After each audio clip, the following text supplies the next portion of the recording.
Hello students, this is Arun Patel from DAV School.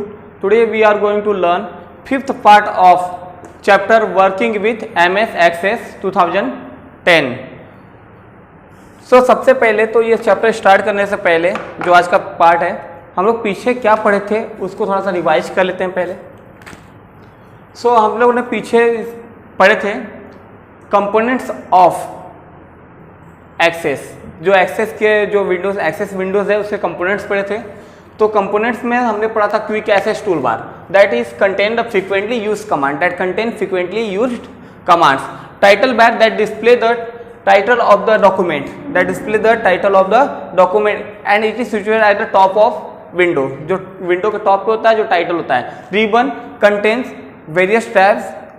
Ribbon क्या करता है बहुत सारे टैब्स को कंटेन करता है and in each tab several groups of commands. इसमें सब में सेवरल ग्रुप्स ऑफ कमांड्स होते हैं. नेक्स्ट है navigation pen.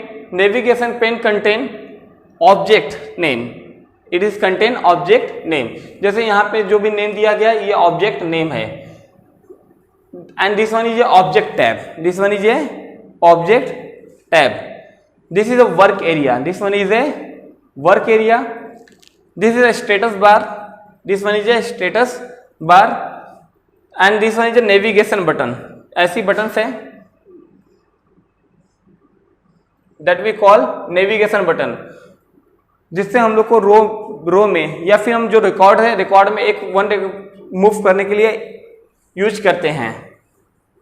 And here it show the view buttons जिसमें चार जो व्यूज है हम लोग के design view, data set view, pivot view और पाइवट चार्ट व्यू. इस व्यूज को यहाँ पे शो करता है. तो ये हमने पिछले वीडियो में पढ़ा था. चलिए आज आगे बढ़ते हैं. Working with tables. Working with tables. Table is a database object. Table is a database object used to store information in a organized manner.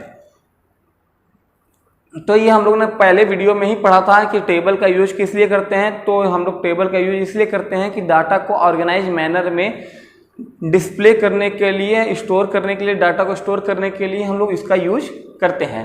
It consist of rows and column with a small rectangles called cells that is intersection of rows and column. जो intersection rows और column का जो intersection होता है इसी को हम लोग क्या बोलते हैं. This is called cell. This is called cell.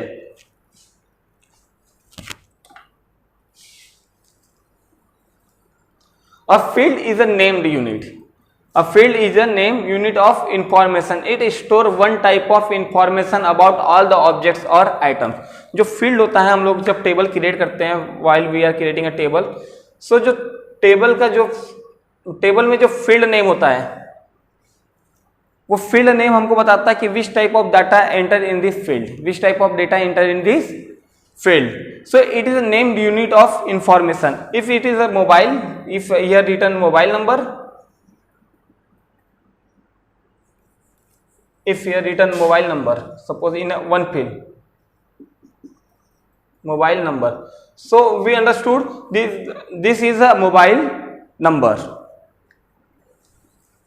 हम लोग समझते हैं कि उसको क्या है, वो मोबाइल नंबर है.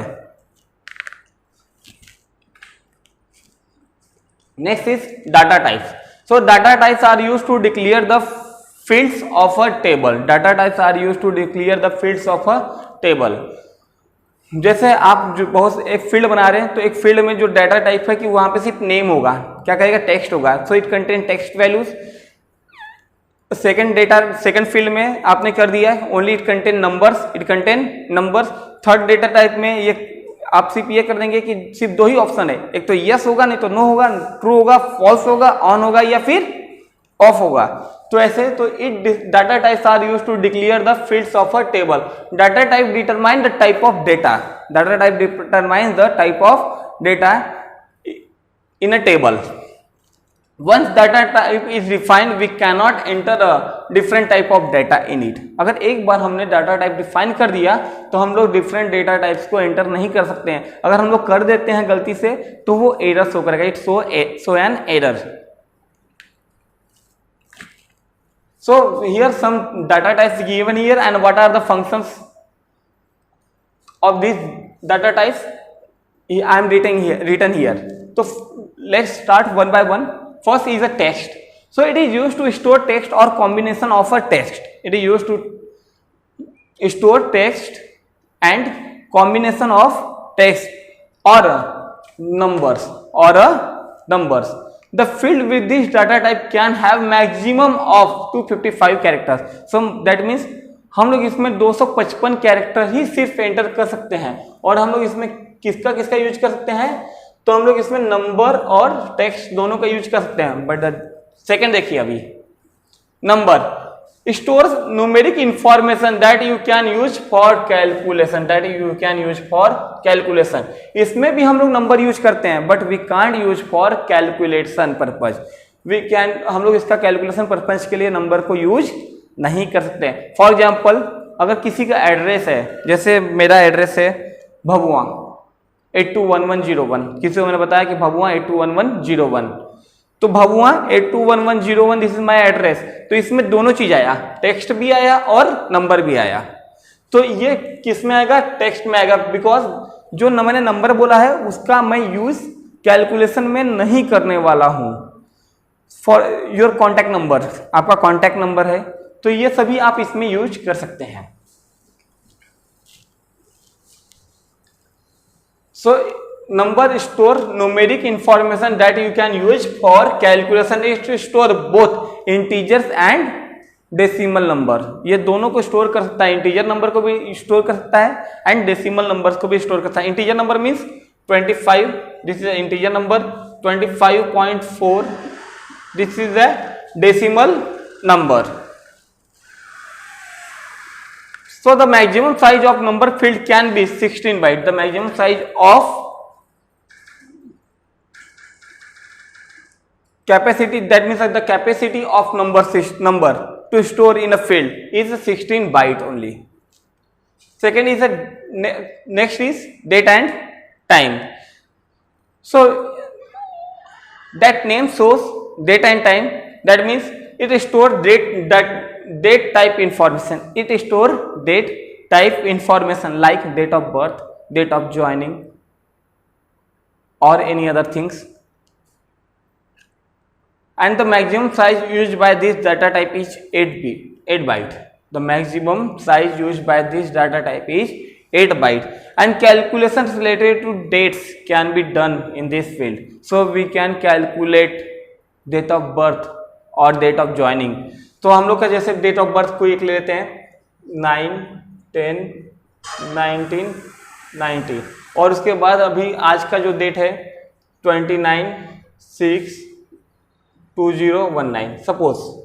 तो इसके बीच का जो डिफरेंस है हम लोग उसको भी कैलकुलेट कर सकते हैं. We can calculate this in this field. Next data type is yes no type data. Yes no data type. So it is used at a place where the field can have only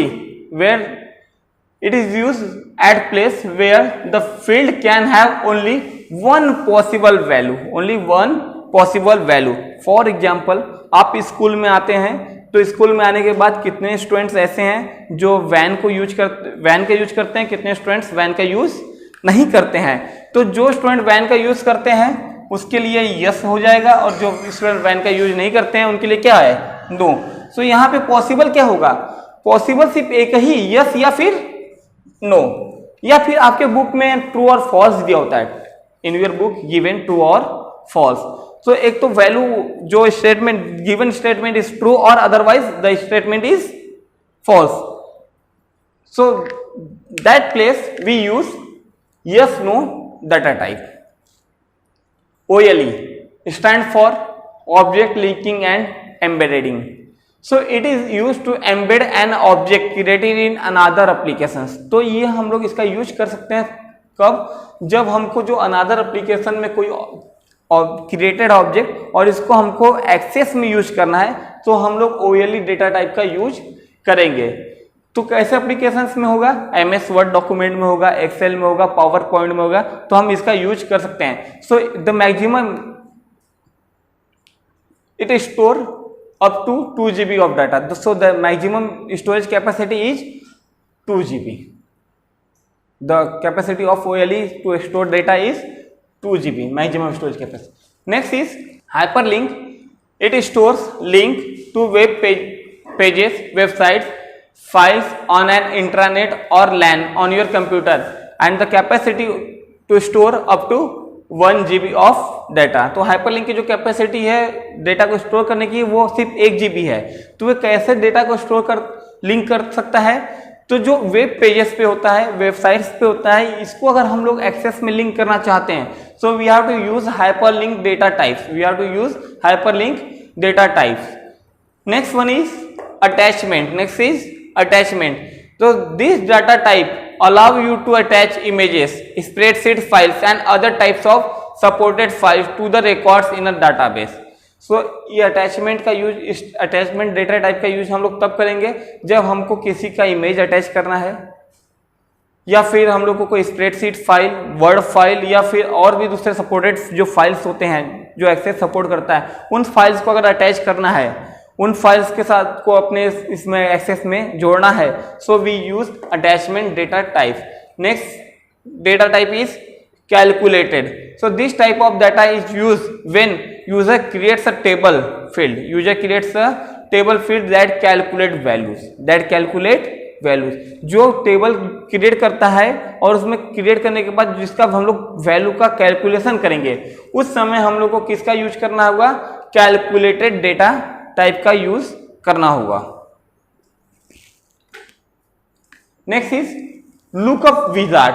so lookup wizard help you to create a field whose value are chosen from the values in another table. तो जो lookup wizard का हम लोग use तब करेंगे access में जब हम लोग को ये जो फील्ड है, इस फील्ड में जो डेटा हम लोग को लेना है वो किसी और टेबल से लें, किसी और टेबल से हम लोग उस डेटा को लें या फिर क्यूरी से ले लें, तब हम लोग को लुकअप विजार्ड का यूज करना होगा.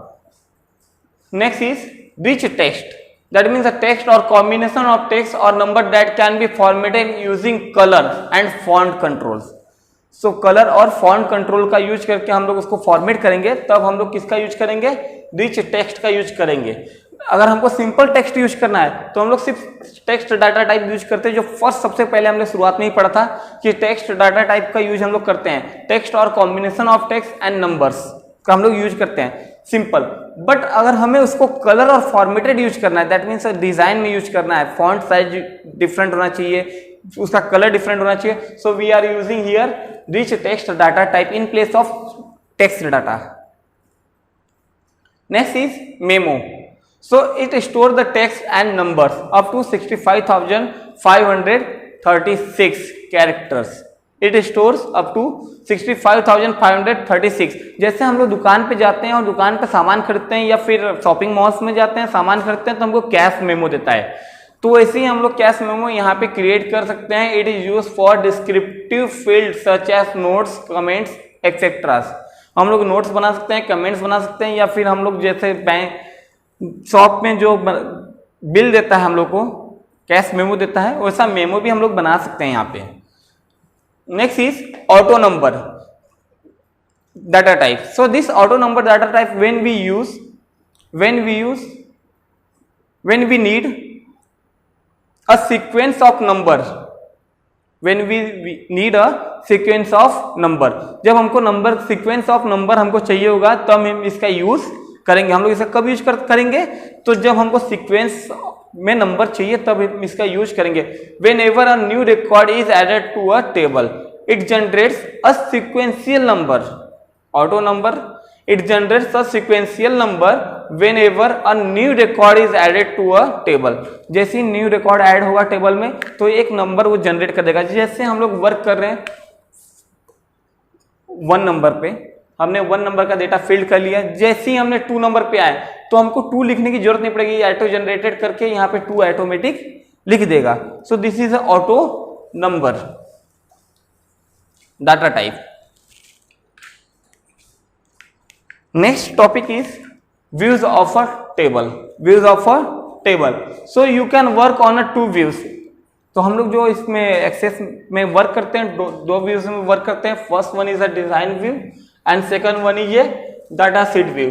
डिजाइन व्यू और बाद में दो भाग में कैटेगराइज हुआ है, डिवाइड हुआ है, field grid pane and field properties pane. Field grid pane और फील्ड प्रॉपर्टीज पेन में डिवाइड हुआ है। तो design view, in this view of table you can enter the field names. हम लोग इसमें क्या एंटर कर सकते हैं? Field names, their data types, की फील्ड में किस टाइप के डेटा होंगे, फील्ड में किस टाइप के डेटा होंगे, एंड डिस्क्रिप्शन, और उसका क्या होगा? डिस्क्रिप्शन हम लोग ऐड कर सकते हैं। तो इसके दो पार्ट है। फर्स्ट है field grid pane. So in this pane you can define the field name, you can define the field name, their data types and description in और सेकंड जो पार्ट होता है उसमें है field properties pane. So this section is used to set the properties. जैसे यहाँ पे properties दिया हुआ है, इससे ही हम लोग अंदाजा लगा सकते हैं। We conclude that this is for set the properties of the field defined in the table. ये किससे यूज होता है? तो फील्ड की प्रॉपर्टीज को सेट करने के लिए इसका यूज किया जाता है।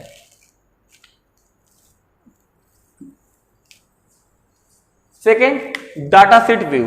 Data sheet view is use to enter data in a table. जो डाटा शीट व्यू है उसका यूज हम लोग कब करते हैं? जब हमको डेटा को एंटर करना है टेबल में। When U double click on the table name, जब जो टेबल नेम है नेविगेशन पेन में जो टेबल नेम है उस पर अगर हम लोग डबल क्लिक करते हैं तो it opens in a data sheet view. It opens in a data sheet view. जो लेफ्ट साइड में मैंने अभी इसके पहले दिखाया था, मैं एक बार फिर से दिखाता हूं आपको। ये लेफ्ट साइड में ये पेन, यहाँ पे ये नेविगेशन पेन है, यहीं पे डाटा, इस पे डबल क्लिक करेंगे तो ये डाटा शीट व्यू में ओपन हो जाएगा।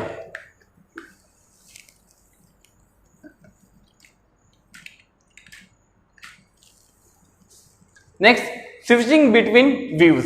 दैट मीन्स हम लोग कैसे डाटा सेट व्यू से डिजाइन व्यू में जाएं और डिजाइन व्यू से डाटा सेट व्यू में जाएं।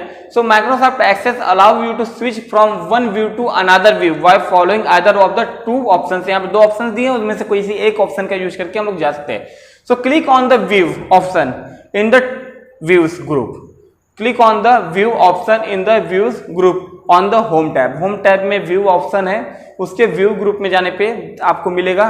सबसे पहले आपको what you have to do, click on home tab, find view group, views group, and click on view option and change the desired view and change the desired view, or click on the design view or data sheet view button. Click on the design view or data sheet view button at the right corner of the status bar, of the right corner of the status bar. फिर से एक बार देख लीजिए picture को। यहाँ पे देखिए views buttons हैं, यहाँ पे व्यू बटन्स पे क्लिक करने पे आप यहाँ के व्यू बटन्स पे क्लिक करने से आप डेटा सेट व्यू और डिजाइन व्यू में स्विच कर सकते हैं।